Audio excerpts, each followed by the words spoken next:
Born-Haber cycles tend to have a bit of a bad reputation for being one of the more challenging parts of the A-level course. But in this video, I'm hoping to show you that it's just a series of different chemical reactions or different enthalpy changes that are taking place.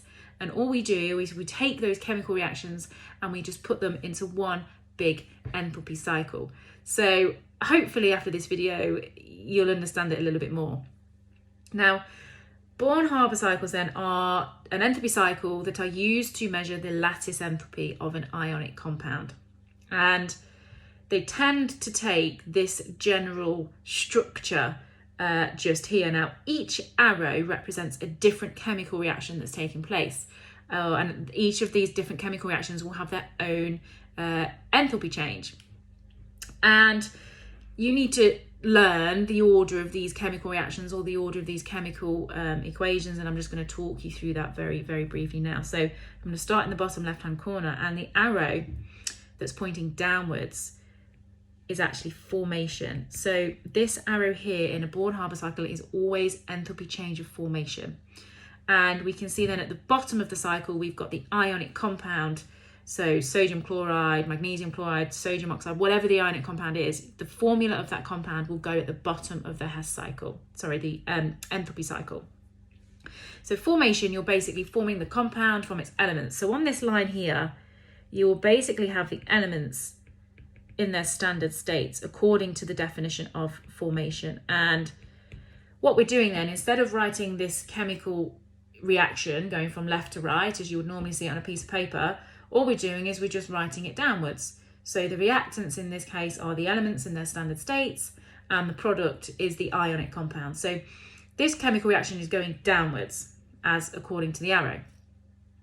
Now, the next chemical reaction in this cycle is atomization. So the enthalpy change of atomization. So this is where you're going from the elements in their standard states to atoms of gas. So at this point, you will write out the gaseous atoms for the different elements.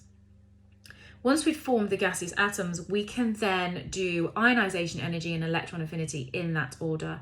So we ionize the metals first, obviously because metals lose electrons, so they form positive ions. So this next chemical reaction that takes place in the cycle is ionization energy of the metals. So at the top then of the cycle, we've like reached the top of the cycle, you would have the positive metal ions and obviously the electrons that have been removed, and the non-metal, nothing's happened to the non-metal at this point because you don't ionize a non-metal, so that just stays as a gas. Now we do need to form negative ions from the non-metals, and they will gain electrons by doing this, and the enthalpy change for that is electron affinity. And I've included the first and the second electron affinities because from my previous video I explained that the first electron affinity is an exothermic process and the second electron affinity is an endothermic process. So the arrows point in opposite directions. So at this point, actually, I should explain that any of the arrows that are pointing upwards are endothermic processes. So they will have a positive enthalpy change value. Any of the arrows that point downwards, they are all exothermic processes and they will have negative enthalpy changes, okay? So we've gone from formation that happens first.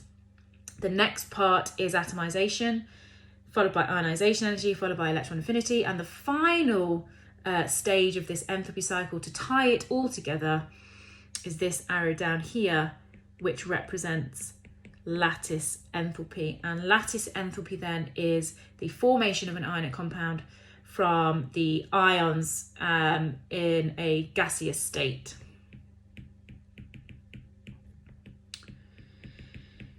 So that's a very sort of brief explanation of a Born-Haber cycle and how all these different enthalpy changes sort of tie in with each other. So somehow you're going to have to learn and memorize the order of these different enthalpy changes and the order of these chemical reactions.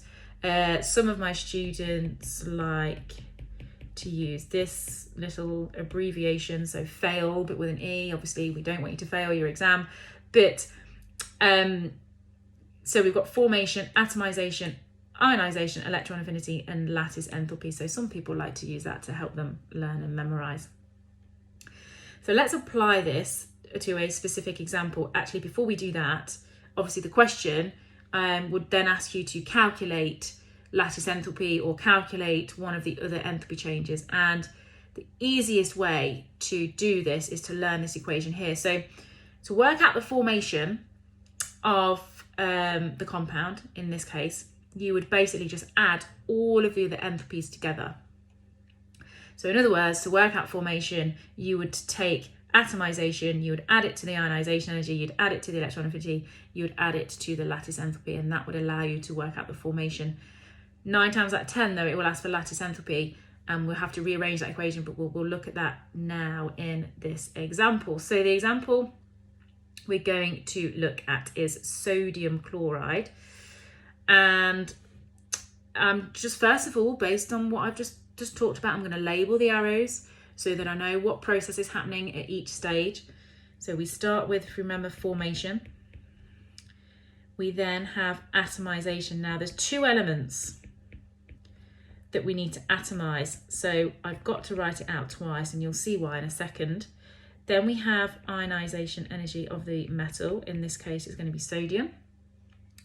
Then we have electron affinity of the non-metal, which is chlorine in this case. And finally, we have the lattice enthalpy.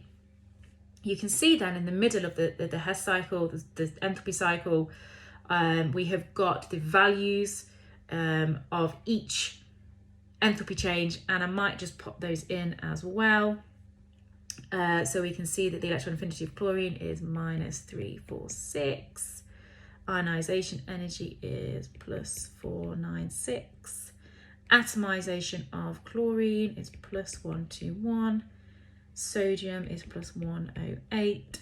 And the formation is -411. So I've just put those numbers in there next to each enthalpy change so I can visualize and see the values for each enthalpy change. Now, let's fill it in then, applying it to sodium chloride. Now, formation of sodium chloride, we form it from the elements in their standard states. So there's the 2 elements in their standard states, but to balance it, we only need to make 1 mole of sodium chloride. So we need half the Cl2 to balance it to make 1 mole. So there's the enthalpy change number 1. Formation, we've written the chemical equation for that. Next process is atomization of sodium. Don't know why, but we tend to atomize the metals first. To be honest, it doesn't matter which way around you do it, but normally we do the metals first. So atomization is going from the element in its standard state to the element as a gas, or 1 mole of gas atoms. So I've gone from sodium solid to sodium gas, 1 mole. Now I need to atomize the chlorine, because at the minute, yes, it's a gas, but it's not atoms, it's a molecule. So I need to go from half a Cl2 molecule to 1 mole of gas atoms, like so. Next part of the cycle is the ionization of sodium, because it's the metal, it's in group 1. So sodium is only ionized first. Don't forget to write in your electron, because we've removed the electron. And at this stage, nothing has happened to the chlorine. We're just ionizing the sodium, so the chlorine doesn't change. Now we are going to add that electron that sodium has just lost to the chlorine to form the chloride minus ion in electron affinity. Electron affinity, remember, is adding 1 mole to form 1 mole of 1 minus ions. So we've got our sodium that now has a positive charge, and we're now forming our chloride ion that has a minus charge. And we can see the final process of this enthalpy cycle is lattice enthalpy, and to get to the sodium chloride solid is forming it from the ions in the gas state, which we can see that is happening. So try and visualize this then as many little chemical reactions that are taking place, and if you know your definitions of the enthalpy changes really well, then you should find this absolutely fine. Now we can see then we've got the lattice enthalpy with no actual enthalpy change value, and the question is probably going to ask us to calculate the lattice enthalpy. Now, just to try and make it easier, I've just labelled each enthalpy change with a letter. So I've gone from A, starting with formation, all the way around to lattice enthalpy and ending with F, just because it's going to make it easier and it's much quicker to write it out rather than writing out all of the different enthalpy changes. So remembering, if I want to calculate the formation, I add all of the other enthalpy changes together, but I don't want to calculate formation because I've already got that. So I need to calculate lattice enthalpy, which in this case I've just labelled as F. So to rearrange that to give us lattice enthalpy, or F, it would be A, formation, minus all of the other enthalpies. So to work out lattice enthalpy, if we rearrange the equation, we've just got to minus everything from the formation. So in this case, it's going to be minus 411, which is the formation, minus 108, minus 121, minus 496, plus 346. Now, why does that become a plus? Well, if you look in the table, the value for the electron affinity is minus 346. So when you're minusing a minus, it becomes positive. So that's why it's plus 346. And that will give us an answer of minus 790 for the lattice enthalpy of sodium chloride. Thanks for watching. For more chemistry tips and revision, hit subscribe, click on the like button, and check out my Instagram page using the link below.